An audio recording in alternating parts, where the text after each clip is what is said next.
Le Jeannot NC14, qui est le vainqueur de ce premier prix Motorboat Nautic Design Award, est un bateau assez innovant parce qu'il offre un plan de pont de plein pied entre le cockpit et les aménagements intérieurs.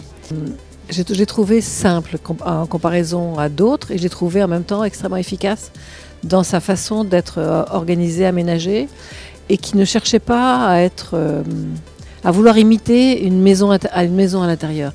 Il a plein de choses pratiques à l'intérieur et le design, ça a aussi à voir non seulement avec l'esthétique mais aussi avec la capacité à permettre aux gens de vivre bien dedans.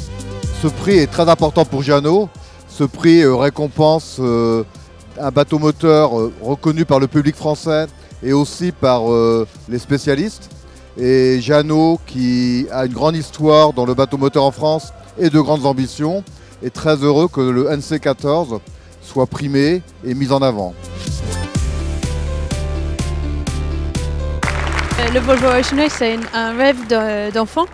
J'ai regardé les départs du Whitbread à l'époque, quand j'étais toute petite sur le bateau de mes parents. Et c'est génial avec les nouvelles règles du Volvo Ocean Race.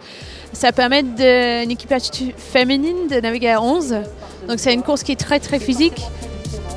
Pour moi, le Volvo Ocean Race, c'est la course la plus dure au monde que tu peux faire en équipage. Donc pour une navigatrice de faire le Volvo, je pense que c'est le truc le plus dingue que tu peux faire.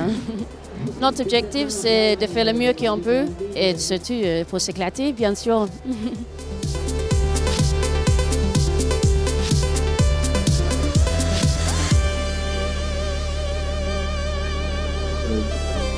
Les pêcheurs de l'extrême, le livre de Marcel Mauchet, est un livre qui nous a emballés d'emblée parce qu'il nous a fait voyager.